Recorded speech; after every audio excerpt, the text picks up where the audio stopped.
پڑھنا بھی عبادت، قرآن پاک پڑھانا بھی عبادت، قرآن پاک سننا بھی عبادت اور سنانا بھی عبادت، قرآن پاک کو دیکھنا بھی عبادت اور دکھانا بھی عبادت۔ قرآن پاک کو صحابہ کرام اس طریقے سے پڑھتے تھے۔ ایک مرتبہ جناب محمد رسول اللہ صلی اللہ علیہ وسلم مسجد میں تشریف لائے۔ ایک کونے میں حضرت ابوبکر صدیق رضی اللہ تعالیٰ عنہ قرآن پڑھ رہے ہیں اور ایک کونے میں حضرت عمر ابن خطاب قرآن پڑھ رہے ہیں۔ حضرت ابوبکر صدیق آہستہ آہستہ پڑھ رہے ہیں اور حضرت عمر ابن خطاب زور زور سے قرآن پڑھ رہے ہیں۔ قربان جائیے اس نبی مکرم صلی اللہ علیہ وسلم پر تشریف لے گئے حضرت ابوبکر کے پاس۔ فرمایا ابوبکر کیا کر رہے ہو؟ کہا اللہ کے رسول قرآن پڑھ رہا تھا۔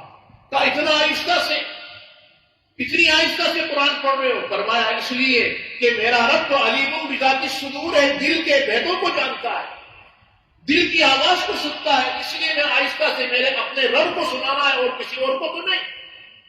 اللہ کے رسول صلی اللہ علیہ وسلم تشریف لے گئے حضرت عمر ابن خطاب کے پاس اور فرمایا عمر کیا کر رہے ہو؟ کہا اللہ کے رسول قرآن پڑھ رہا ہوں، قرآن کی تلاوت کر رہا ہوں۔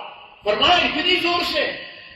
کہا یا رسول اللہ صلی اللہ علیہ وسلم میرے ماں باپ آپ پر قربان، اس لیے زور سے پڑھ رہا ہوں تاکہ شیطان بھاگ جائے اور جو بے خبر لوگ ہیں وہ باخبر ہو جائیں، جو غفلت میں ہیں ان کو پتا چلے کہ قرآن پڑھا جا رہا ہے۔ تبھی تو قرآن کے متعلق کہا گیا فَإِذَا قُرِئَ الْقُرْآنُ فَاسْتَمِعُوا لَهُ وَأَنصِتُوا لَعَلَّكُمْ تُرْحَمُونَ۔ جب قرآن پڑھا جائے تو اس کو خاموشی کے ساتھ سنو اگر سنائی دیتا ہے، اور اگر سنائی نہیں دیتا وَأَنصِتُوا خاموش ہو جاؤ لَعَلَّكُمْ تُرْحَمُونَ تاکہ تم پر رحم کیا جائے۔ میرے عزیزوں، اللہ رب العزت نے یہ قرآن مقدس ہمیں عطا فرمایا سننے کے لیے، پڑھنے کے لیے، اور فرمایا کہ اگر پڑھتے نہ آتا ہو، صرف قرآن کی ایک ایک لکیر کے اوپر ہاتھ گھماتا رہے، انگلی گھماتا رہے، تو اللہ رب العزت اس پر بھی بخش دیتے ہیں۔ کسی اللہ والے کا واقعہ ہے قرآن پڑھنا نہیں آتا تھا، بالکل جاہل تھے بیچارے، لیکن قرآن سے محبت تھی۔ قرآن کھولتے اور ایک ایک لکیر کے اوپر انگلی پھراتے اور کہتے ہیں اللہ یہ بھی تیرا فرمان سچا ہے، یہ بھی تیرا فرمان سچا ہے، یہ بھی تیرا فرمان سچا ہے۔ ایسے لکیر گھماتے، انگلی گھماتے گھماتے اوپر سے نیچے تک لکیروں پر آ جاتے اور اس کے بعد کئی کئی پارے اس طریقے سے پڑھ دیتے۔ اللہ رب العزت کو ان کی یہ ادا پسند آئی کہ اپنا ولی بنا دیا۔ اللہ کی رحمت تو بہانہ ڈھونڈتی ہے۔ اس لیے میرے عزیزوں، ہم سے بہت ناقدری ہوئی ہے۔ میں نے اوپر کی تراویح پڑھی، دیکھا ماشاءاللہ جوان تندرست ہیں لیکن رکوع کا انتظار کر رہے ہیں۔ نیچے تہخانے کے اندر بھی نماز پڑھی، تراویح پڑھی، دیکھا بعض نوجوانوں کو جو حدیث پاک میں آتا ہے کہ شیطان کو رمضان میں قید کر دیا جاتا ہے، میں سمجھتا ہوں شاید انہی کے پیٹ میں قید کر دیا جاتا ہے۔ آتے ہیں مسجد میں، آتے تو ضرور ہیں تاکہ لوگ یہ کہیں کہ صاحب یہ نمازی ہے، تراویح پڑھتا ہے، لیکن شیطان کو بھی ساتھ میں لے کر کے آتے ہیں، بیٹھے ہوئے باتیں کر رہے ہیں۔ کچھ لوگ موبائل میں لگے ہوئے ہیں اور اس کے بعد اتنی زوروں سے باتیں کرتے ہیں کہ جو بیچارے نماز پڑھے ان کی نماز میں خلل پیدا ہوتا ہے۔ اوپر کی تراویح پڑھی، اوپر کا بھی یہی حال ہے۔ میرے عزیزوں، یہ لمحے زندگی میں بار بار نہیں آتے۔ شیطان تو قسم کھا چکا ہے کہ ہم برباد کر کے رہیں گے، لیکن سب سے زیادہ اس مبارک مہینے کے اندر اللہ کے رسول صلی اللہ علیہ وسلم قرآن پاک پڑھا کرتے تھے۔ صحابہ کرام سب سے زیادہ قرآن پڑھتے تھے۔ قرآن پاک کا پڑھنا اور استغفار کرنا اپنے لیے اور پوری امت کے لیے مغفرت کی دعا مانگنا۔ حدیث پاک میں آتا ہے کہ قرآن کے ختم پر جو دعا مانگی جاتی ہے قبول ہوتی ہے، اللہ رد نہیں کرتا۔ اس لیے آج ختم قرآن پر دعا مانگی جائے گی، ہم سب مل کر کے اللہ کے حضور رو دھو کر کے دعا مانگیں گے۔ اللہ تعالیٰ پوری دنیا کے اندر سے جو امت محمدیہ پر ایک عذاب آیا ہے اور ایک گرفت آئی ہے، اللہ اس سب تمام کی حفاظت فرمائے۔ میرے عزیزوں، لیکن یہ نہ سمجھنا ورنہ چند سالوں کے اندر 5 پارے کی تراویح کو بھی حرام قرار دے دیا جائے گا اور 10 پارے کی تراویح کو بھی حرام قرار دے دیا جائے گا۔ کیوں؟ ہم یہ سمجھتے ہیں کہ 10 پارے کی تراویح پڑھی اب چھٹی، اب ہمیں تراویح پڑھنے کی ضرورت نہیں۔ تراویح 30 دن پورا رمضان تراویح پڑھنا ایک الگ سنت ہے، اور تراویح کے اندر قرآن پاک کا پورا کرنا ایک الگ سنت ہے۔ اگر ہم ان 10 راتوں کے اندر قرآن پڑھ کر کے کل سے اگر ہم چھٹی منا لیتے ہیں تو بہت بڑا نقصان اور خسارہ کر رہے ہیں۔ اور میں یہ سمجھتا ہوں کہ پھر تو علماء اس بات پر آ جائیں گے کہ 10 دن کی تراویح کو بھی حرام قرار دے دو اور 5 دن کے ختم کو بھی حرام قرار دے دو۔ یہ تو ایک نیا فتنہ ہو رہا ہے کہ صاحب 5 دن میں قرآن ختم کر کے لوگ گھومنا پھرنا شروع کر دیا، 10 دن کے اندر قرآن پاک کو ختم کر کے گھومنا پھرنا شروع کر دیا۔ ہمارے اکابرین تو قرآن پاک روزانہ پابندی سے پڑھتے تھے۔ بعض اکابر کا یہ دستور تھا کہ دن میں ایک مرتبہ قرآن ختم کرتے، بعض اکابر دن میں 2 دن میں ختم کرتے، بعض 3 دن میں ختم کرتے، اور بعض اکابر کا یہ حال تھا کہ رات میں قرآن ختم کرتے اور دن میں قرآن ختم ہوتا تھا۔ اللہ کے رسول صلی اللہ علیہ وسلم جیسے رمضان کا چاند دکھتا اپنی لنگی کو اپنے تہمن کو گرا لگا دیتے اور اس کے بعد قرآن پاک کی تلاوت میں لگ جاتے اور نفلوں کے اندر، سنتوں کے اندر، نفلوں کے اندر، نماز کے اندر قرآن پاک پڑھتے اور اتنا پڑھتے کہ آپ کے پاؤں مبارک پر سوجن آ جاتا۔ صرف آپ ہی نہیں، آپ کے اہل بیت بھی، آپ کے ازواج مطہرات بھی، آپ کی آل اولاد بھی۔ ایک مرتبہ حضرت سیدہ فاطمہ رضی اللہ تعالیٰ عنہا 2 رکعت کی نیت باندھی، رات میں تہجد کی نیت باندھی اور قرآن پڑھتی رہی، پڑھتے اتنا مزہ آیا، ایک منزل کی جگہ دوسری منزل، دوسری کی جگہ تیسری منزل، اور قرآن پڑھتے صبح صادق ہو گئی۔ جب سلام پھیرا تو اللہ کے سامنے رو کر کہتی ہے، اللہ میں نے تو صرف 2 رکعت کی نیت باندھی تھی، تیری رات کتنی چھوٹی ہو گئی ہے۔ اللہ سے شکایت کر رہی ہے، یہ نہیں سوچا کہ میں نے قرآن پاک کو لمبا کر لیا، بلکہ اللہ سے شکایت کر رہی ہے کہ اللہ میں نے تو صرف 2 رکعت کی نیت باندھی تھی، تیری رات کتنی مختصر ہو گئی ہے کہ میری 2 رکعت پوری ہوتے ہوتے رات پوری ہو گئی۔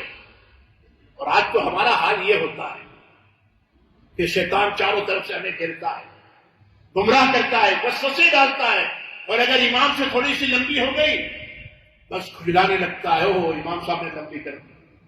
یا بعض لوگ ایسے اماموں کو تلاش کرتے ہیں جو یعلمون اور تعلمون کے علاوہ دوسرا کو سمجھ میں نہیں آتا۔ اس لیے میرے عزیزو، اللہ کا بڑا احسان ہے، اللہ نے ہمیں ایک قرآن ختم کرنے کی، ایک قرآن پڑھنے کی، اور دوسرا یہ کہ دوسرا ایک قرآن سننے کی توفیق عطا فرمائی۔ اس قرآن کو سننے اور سنانے میں جو کوتاہی ہم سے ہوئی ہے اللہ اسے معاف فرمائے، اور آئندہ جو ہے کل سے انشاءاللہ ہم دوسرے قرآن کو سننے کی کوشش کریں، چاہے یہاں پر سنیں چاہے کہیں بھی سنیں، لیکن تراویح کو پابندی سے پڑھیں۔ یہ بہت بڑی عبادت ہے، اس کے ایک سجدے پر اللہ رب العزت لاکھوں سجدوں کا ثواب عطا کرتے ہیں۔ لیکن شیطان کیا کہے گا، صاحب ابھی تو پہلا اشرا ہے، کل دوسرا چالو ہوگا، اس کے بعد محنت کریں گے۔ اور جب دوسرا چالو ہو جاتا ہے تو شیطان کہتا ہے کیوں ٹینشن لیتا ہے یار، شب قدر کے اندر جان لینا، بیڑا پار ہو جائے گا۔ اور جب شب قدر آتی ہے تو شیطان کہتا ہے پورا رمضان نہیں کیا، اب کیا کرے گا ایک دن، چل آئندہ سال دیکھتے ہیں۔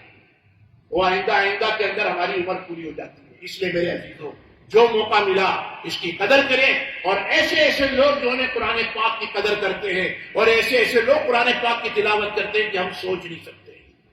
بعض گھروں کے اندر مستورات کے متعلق آتا ہے، بعض مسجدوں کے اندر ایسے اللہ والے قرآن پاک کی تلاوت کرتے ہیں، ان کا مشغلہ یہی ہو جاتا ہے۔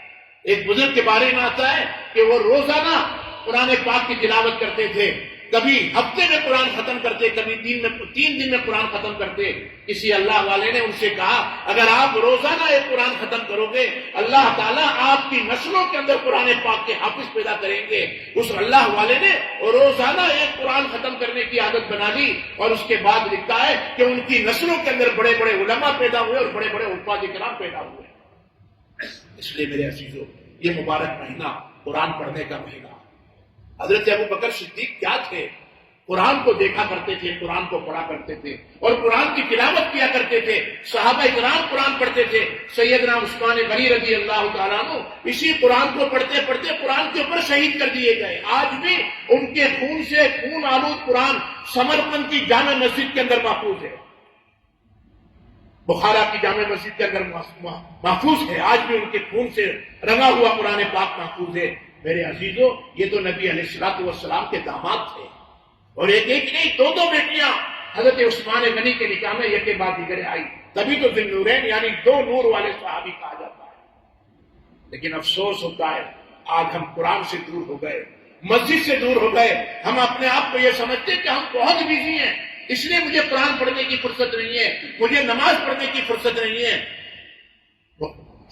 ایک بہت بڑے اللہ والے کا واقعہ لکھا ہے قطب الدین بختیار کاکی رحمۃ اللہ علیہ۔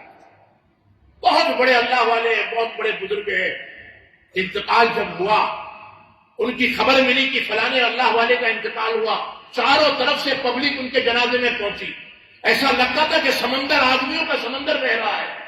اور اس کے بعد ہر عالم یہ سوچتا تھا آج شاید مجھے جنازے کی نماز پڑھانے کا موقع ملے گا، ہر پیر یہ سوچ رہا تھا میں بڑا اللہ والا ہوں، مجھے آج ان کے جنازے کی نماز کا شرف حاصل ہوگا۔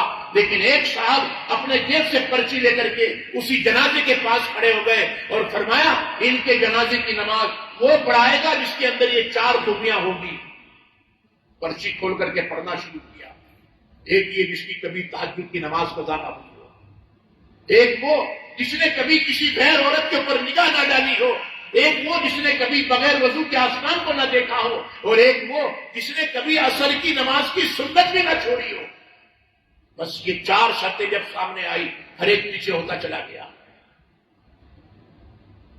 تھوڑی دیر جنازہ رکھا گیا، ہے کوئی بھائی اتنے بڑے مجمع میں ہے کوئی جن کے اندر یہ 4 خوبیاں ہو؟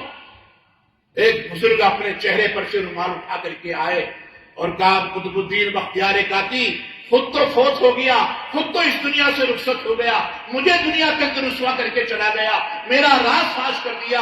وہ کون تھا؟ خواجہ التمش، شمس الدین التمش رحمۃ اللہ علیہ، جو پورے ملک کا بادشاہ تھا۔ اور اس کے بعد کہا کہ الحمدللہ جب سے میں بالغ ہوا ہوں میں نے بغیر وضو کے آسمان کو نہیں دیکھا، جب سے میں بالغ ہوا ہوں میں نے کبھی تہجد کی نماز چھوڑی نہیں ہے، جب سے میں بالغ ہوا ہوں کسی غیر عورت پر میری نگاہ نہیں پڑی، اور میں نے کبھی عصر کی نماز کی سنت قضا نہیں کی ہے۔ اور روتے ہوئے آگے بڑھے اور جنازے کی نماز پڑھائی اور فرمایا قطب الدین تم تو انتقال کر گئے مگر مجھے رسوا کر کے گئے۔ میرے عزیزو، یہ بھی دنیا کے اندر اللہ والے تھے، بادشاہ تھے۔ آج ہمارے پاس چھوٹی سی آفس ہے، ہم کہتے ہیں میرے پاس ٹائم نہیں ہے، چھوٹی سی نوکری ہے، ہم کہتے ہیں ہمارے پاس ٹائم نہیں ہے، نہ قرآن پڑھنے کا ٹائم ہے۔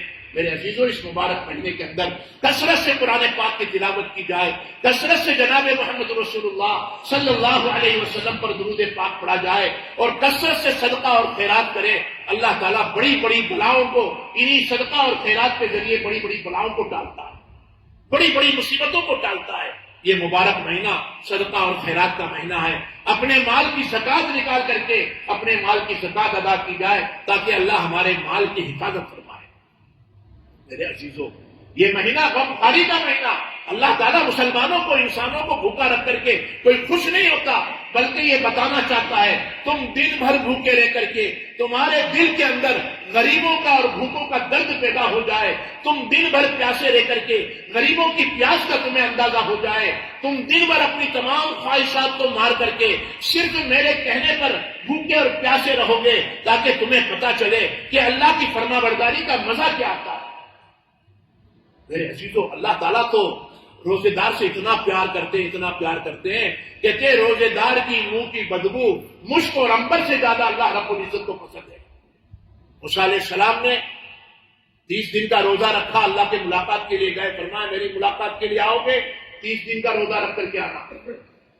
30 دن مسلسل روزہ رکھا، اور جب 31ویں دن پہنچنے والے تھے سوچا میرے منہ سے بو آ رہی ہے، مسواک لیا اور مسواک کیا تاکہ منہ سے بو ختم ہو جائے، بھوکا اور پیاسا رہا، میرے منہ سے بدبو آ رہی ہے، مسواک کر کے جب اپنی بو کو صاف کر دیا، اللہ نے فرمایا موسیٰ نہیں، 10 دن اور جو ہے نا تمہیں روزہ رکھنا ہے۔ 40 دن مسلسل روزہ رکھوایا، اور اس کے بعد فرمایا بغیر مسواک کے میرے پاس آؤ، تمہارے منہ کی بو مجھے مشک اور عنبر سے زیادہ پسندیدہ ہے۔ اللہ اپنے روزے دار بندوں سے اتنا پیار کرتا ہے، اور فرمایا کہ تمام عبادتوں کا ثواب اللہ تعالیٰ فرشتوں کے ذریعے دیتے ہیں، نماز کا ثواب، زکات کا ثواب، حج عمرے کا ثواب، صدقہ خیرات کا ثواب، لیکن روزہ ایک ایسی عبادت ہے کہ اس کا ثواب اللہ رب العزت فرماتے ہیں فرشتوں تم نہیں، میں اپنے ہاتھوں سے دوں گا۔ اور جب کوئی سخی اپنے ہاتھوں سے دیتا ہے تو اس کا کوئی شمار نہیں ہوتا، سخیوں کا سخی اللہ رب العزت جب اپنے ہاتھوں سے دینے پر آئیں گے فرمائے گا بندہ تو سوچ نہیں سکتا میں تمہیں اس کا اتنا عطا کروں گا۔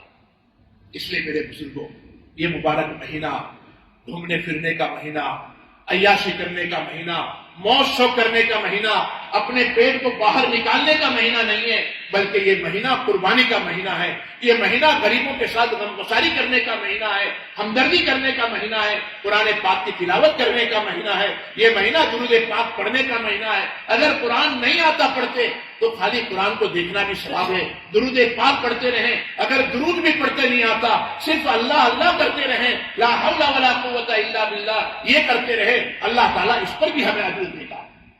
میرے عزیزو، بات بہت لمبی ہو جائے گی، ہمیں اصل تو قرآن پاک کے ختم پر دعا کرنی ہے۔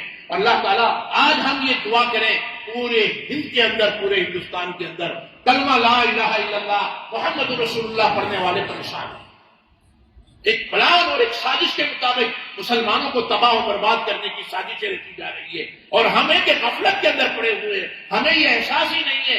جگہ جگہ پر مساجد کو توڑا جا رہا ہے، جگہ جگہ کے اوپر مساجد پر پابندی لگائی جا رہی ہے۔ میرے عزیزو، اللہ سے ہمیں دعا کرنا ہے، اے اللہ تو کسی کا محتاج نہیں ہے، نہ تو حکومت کا محتاج ہے، تو کن فیکون کا بھی محتاج نہیں ہے۔ اے مولا، ہم اپنی گناہوں سے توبہ کرتے ہیں، ہم تیری اس مسجدوں کی ناقدری ہم نے کی ہے، مولا قرآن کی ناقدری کی ہے، آج ہم سچی اور پکی توبہ کرتے ہیں، مولا ہماری توبہ قبول کر لے اور پورے ملک کے اندر امن، چین اور سکون قائم کر دے۔ میرے عزیزو، ہم تو افطار بھی پیٹ بھر کے کر رہے ہیں، شہری بھی پیٹ بھر کے کر رہے ہیں، لیکن ہمارے مسلمان بھائی ایسے حالات کے اندر کوئی جیلوں میں پڑا ہوا ہے، کوئی کہیں تکلیفوں کے اندر مبتلا ہے، کسی کی ماں رو رہی ہے، کسی کی بیوی رو رہی ہے، کسی کے بچے رو رہے ہیں، کوئی یتیم ہو گیا، کوئی بیوہ ہو گئی۔ میرے عزیزو، ہمیں اس کا احساس کرنا ہے، اللہ تعالیٰ ہمیں اس کا احساس دلا دے، اور قرآن پاک جو ہم نے پڑھا ہے اس کی جو ہم سے ناقدری ہوئی، اللہ تعالیٰ اس ناقدری کو معاف فرمائے، اور آئندہ ہمیں قرآن سننے کی اور پڑھنے کی توفیق عطا فرمائے۔ وآخر دعوانا ان الحمدللہ رب العالمین۔ دعا کر رہے ہیں، اللهم صل على سيدنا ونبينا وشفيعنا وحبيبنا وطبيبنا ومولانا محمد وبارك وسلم۔ ظلمنا انفسنا وان لم تغفر لنا وترحمنا لنكونن من الخاسرين۔ ربنا اغفر لنا ولوالدينا ولأساتذتنا ولمشايخنا ولجميع المؤمنين والمؤمنات والمسلمين والمسلمات الأحياء منهم والأموات، يا حي يا قيوم يا أحد الصمد الذي لم يلد ولم يولد ولم يكن له كفوا أحد، اللهم اغفر لحينا وميتنا وشاهدنا وغائبنا وصغيرنا وكبيرنا وذكرنا وأنثانا، اللهم من أحييته منا فأحييه على الإسلام ومن توفيته منا فتوفه على الإيمان۔ اے اللہ ہمارے گناہوں کو معاف فرما، اے اللہ ہماری خطاؤں کو درگزر فرما۔ مولا، ہم گناہوں کے سمندر میں ڈوبے ہوئے ہیں، مولا دن بھر ہم نے تیرے نافرمانی کی ہے، رات بھر تیرے حکموں کو توڑا ہے، مولا گناہوں کے سمندر میں ڈوبے ہوئے ہیں، سر کے بالوں سے لے کر کے پاؤں کے ناخن تک ہم گناہوں کے اندر ملوث ہیں۔ مولا، آپ نے ہم پر آج تک ستاری کا معاملہ فرمایا، آئندہ بھی ستاری کا معاملہ فرما۔ اے اللہ، ہم اپنے گناہوں سے اور اپنے جرم عظیم سے معافی چاہتے ہیں، مولا ہمیں معاف کر دے، مولا ہماری خطاؤں کو درگزر فرما، مولا ہمارے گناہوں کو معاف کر دے۔ اے اللہ، ہم میں سے کتنے لوگ ایسے ہیں جو رات دن تیری نافرمانی کے اندر گزارتے ہیں، لیکن مولا تو نے ایک وقت کا پانی ہم پر بد نہیں کیا، ایک وقت کا کھانا ہم پر بد نہیں کیا۔ مولا اے کریم، تو آئندہ بھی ہم پر روزی کو دروازے کھولتے ہیں۔ مولا، ہمارے مسلمان بھائی بہن پریشان ہیں، پورے عالم کے اندر پریشان ہیں، پورے ملک کے اندر پریشان ہیں، مولا تجھ کو تیرے مبارک رمضان کا واسطہ ان کی پریشانیوں کو دور فرما۔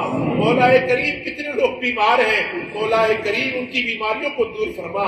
مولا ملحق بیماریوں کے اندر مبتلا ہے، مولا ماں کے سامنے جوان بیٹا تڑپ رہا ہے بیماری میں، جوان بیٹوں کے سامنے بوڑھے ماں باپ تڑپ رہے ہیں بیماری میں، اولاد کچھ نہیں کر سکتی، مولا تو اپنے خزانے غیب سے ان کو شفائے کاملہ نصیب فرما۔ یا اللہ، بہت سے لوگ روزی کے اعتبار سے پریشان ہیں، مولا در در کی ٹھوکریں کھا رہے ہیں، کوئی قرضوں کے اندر مبتلا ہے، کوئی مولا قرضوں کے بوجھ کے اندر دبا ہوا ہے، بہتوں کے گھروں میں جوان بیٹے اور بیٹیاں ہو چکی ہیں، مولا ان کی شادی کا انتظام نہیں ہوا، مولا اپنے خزانے غیب سے ان کی شادی کا انتظام فرما دے۔ مولا کسی کو روزی کے اعتبار سے جو ہے مولا پریشان نہ فرما، مولا روزی کے اعتبار سے لوگ پریشان ہیں، ہماری پریشانیوں کو دور فرما۔ کاروبار کے اعتبار سے پریشان ہیں، مولا کاروبار میں خوب برکتیں عطا فرما، رزق حلال عطا فرما، اپنے خزانے غیب سے رزق حلال عطا فرما، عثمان غنی کا خزانہ عطا فرما، برکت والا خزانہ عطا فرما۔ مولا کریم ہم میں سے بہت سے لوگوں کے ماں باپ انتقال کر چکے ہیں، مولا ان کی مغفرت فرما، مولا ان کی مغفرت فرما، جنت الفردوس میں انہیں اعلیٰ سے اعلیٰ مقام نصیب فرما، مولا جناب محمد رسول اللہ صلی اللہ علیہ وسلم کا قرب نصیب فرما، صحابہ کا قرب نصیب فرما، انبیاء کا قرب نصیب فرما، مولا ہمارے ماں باپ کی مغفرت فرما۔ اس مجلس میں کتنے لوگ ایسے ہیں مولا جن کے ماں باپ انتقال کر چکے ہیں، ان تمام کی مغفرت فرما۔ مولا بہت سے لوگ ایسے ہیں جن کے ماں باپ بیمار ہیں، کسی کا بیٹا بیمار ہے، کسی کا بیٹی بیمار ہے، کسی کی ماں بیمار ہے، کسی کا باپ بیمار ہے، مولا تو علیم بذات الصدور ہے، سب کے دلوں کو جانتا ہے۔ حاضرین مجلس کی تمام جائز مقاصد کو قبول فرما، تمام دعاؤں کو قبول فرما، مولا ہر ایک اپنے اپنے دل میں دعائیں لیے ہوئے ہیں، مولا ان تمام کی دعاؤں کو قبول فرما، مولا کسی کا محتاج نہ بنا، مولا تجھ کو رمضان کا مبارک مہینے کا واسطہ، قرآن مقدس کا واسطہ، مولا تجھ کو تیرے نبی کی کریم ذات کا واسطہ، مولا تجھ کو تیرے نبی کی محبوب ذات کا واسطہ، تو ہماری تمام تکلیفوں کو دور فرما، مولا کریم ہماری نمازوں کو قبول فرما، ہماری تراویح کو قبول فرما، ہمارے روزے کو قبول فرما، ہمارے قرآن پڑھنے اور پڑھانے کو قبول فرما، ہمارے قرآن سننے اور سنانے کو قبول فرما۔ اس میں جو خطائیں ہوئی ہیں مولا تم معاف کر دے، مولا تم معاف کر دے، اس میں جو بھولے ہوئی ہے مولا تم معاف کر دے، مولا تم معاف کر دے۔ ان تعذبهم فإنهم عبادك وإن تغفر لهم فإنك أنت العزيز الحكيم۔ مولا اگر تو عذاب دے تو ہم تیرے بندے ہیں، کوئی کچھ نہیں کر سکتے، وَإِن تَغْفِرْ لَهُمْ فَإِنَّكَ أَنْتَ الْعَزِيزُ الْحَكِيمُ، اور اگر تو معاف کر دے مولا تجھے کوئی پوچھنے والا نہیں ہے، تو بڑا غفور الرحیم ہے، مولا تو بڑا غفور الرحیم ہے۔ إِن تُعَذِّبْهُمْ فَإِنَّهُمْ عِبَادُكَ، اے مولا اگر تو عذاب دے تو ہم تیرے بندے ہیں، تجھے کوئی پوچھنے والا نہیں ہے کیوں عذاب دیا، اور معاف کر دے مولا تو بھی تیرے بندے ہیں، تجھے کوئی بولنے والا نہیں ہے کیوں معاف کیا، مولا تو معاف فرما دے۔ مولا ہم اپنی جو ہے پیشانی کو زمین پر رگڑ کر کے تجھ سے معافی مانگتے ہیں، مولا تجھ کو اس قرآن کا واسطہ دیتے ہیں، تجھ کو اس نبی کا واسطہ دیتے ہیں، اس مبارک مہینے کا واسطہ دیتے ہیں، ہمارے گناہوں کو معاف کر دے، ہماری خطاؤں کو درگزر فرما، ہمارے نوجوانوں کو اسلام پر دائم و قائم فرما۔ مولا کریم ہمارے نوجوان آج بھی اتنے حالات کے باوجود اپنی کڑی میں ہیں، اپنی انا کے اندر ہے، اپنی اکڑ کے اندر ہے، مولا ان کو نیک سمجھ عطا فرما، وہ اپنے ماں باپ کی آنکھوں کی ٹھنڈک بنے، مولا اپنے ماں باپ کی آنکھوں کی ٹھنڈک بنے، اپنے بہن بھائیوں کی قدر کرنے کی انہیں توفیق عطا فرما۔ مولا کریم ماں باپ کا فرما بردار بنا دے، اولاد کو ماں باپ کا فرما بردار بنا دے، مولا اولاد کو ماں باپ کا فرما بردار بنا دے، جو جن لوگوں کے ماں باپ زندہ ہیں ان کی عمروں میں برکت عطا فرما، ان کا سایہ ان کے سروں پر قادر قائم و دائم فرما۔ مولا کریم زندگی ہمیں اسلام پر عطا فرما، موت ایمان پر نصیب فرما۔ مولا جب ہماری روح نکل رہی ہو کلمہ لا الہ الا اللہ محمد رسول اللہ ہماری زبان پہ جاری و ساری فرما۔ مولا کریم روزے کی حالت میں ہمیں موت نصیب فرما، مدینہ کی موت نصیب فرما۔ جناب محمد رسول اللہ صلی اللہ علیہ وسلم کے روزے کے سامنے کھڑے ہو، ہم آپ پر صلاۃ و سلام پڑھتے ہو، رمضان کا مہینہ ہو، جمعہ کا مبارک دن ہو، اور اس کے بعد ہماری روح قبض ہو رہی ہو، مولا ہماری زبان پر کلمہ لا الہ الا اللہ ہو اور ہماری زبان پر صلاۃ و سلام ہو، اس وقت ملک الموت ہماری روح نکالے۔ ایسے فیصلے فرما مولا، ایسے فیصلے فرما تاکہ کل قیامت کے دن اگر تو ہم سے پوچھے تیرے اسلام کی اور تیرے کلمے کی گواہی کون دے گا، اس وقت میرا نبی، ہمارا نبی ہمارے کلمے کی اور ہمارے اسلام کی گواہی دے۔ مولا ایسے فیصلے فرما۔ مولا کریم امت پریشان ہے، اس کی پریشانیوں کو دور فرما دے۔ مولا جو لوگوں نے مسجدوں کو آباد کیا ہے ان کی نسلوں کو آباد فرما، ان کے گھرانوں کو آباد فرما۔ یا اللہ جو تیرے گھر کو آباد کرتے ہیں تو ان کے گھروں کو آباد فرما۔ یا اللہ جو تیرے گھروں کا خیال رکھتے ہیں، یا اللہ تو ان کے گھروں کا خیال فرما، ان کی نسلوں کا خیال فرما، ان کی آل اولاد کا خیال فرما۔ الہ العالمین جو تیرے قرآن کی تلاوت کرتے ہیں مولا کریم ہمیں ان کو جو ان جیسا بنانے کی ہمیں توفیق عطا فرما، قرآن پاک کی تلاوت کرنے والا ہمیں بنا دے۔ مولا کریم ہمیں دعا مانگنا نہیں آتا، جو مانگا وہ بھی عطا فرما، جو مانگنے سے رہ گیا وہ بھی عطا فرما۔ حضور اکرم صلی اللہ علیہ وسلم نے ختم قرآن کے موقع پر جو دعائیں مانگی اس میں ہمارا حصہ نصیب فرما۔ جو شرور سے پناہ مانگی مولا ہم بھی پناہ مانگتے ہیں، ہماری پناہ قبول فرما۔ مولا کریم اس مسجد کے اندر کیسے کیسے لوگ بیچارے کتنی دور سے آ کر کے قرآن پاک کو سننے کے لیے آتے تھے، مولا صرف تجھے راضی کرنے آتے تھے، مولا تو ان کو اور ان کی نسلوں کو راضی کر دے۔ مولا اس مسجد کو اور تمام مساجد کو آباد کرنے والے مسلمانوں کو آباد فرما۔ مولا تجھ کو تیرے نبی کی مقدس ذات کا واسطہ ہم تمام کی جائز مقاصد کو قبول فرما۔ مولا کریم جن لوگوں نے دعاؤں کے لیے کہا ہے یا جو متمنی ہے یا جن کا ہم پر حق ہے، مولا ان تمام کی جائز مقاصد کو قبول فرما۔ مولا کریم ہمیں دعا مانگنا نہیں آتا، مولا جو مانگا وہ بھی عطا فرما، جو مانگنے سے رہ گیا وہ بھی عطا فرما۔ حضور اکرم صلی اللہ علیہ وسلم کے صدقے اور طفیل میں ہماری دعاؤں کو قبول فرما۔ سبحان ربک رب العزت عما یصفون وسلام علی المرسلین والحمد للہ رب العالمین برحمتک یا ارحم الراحمین۔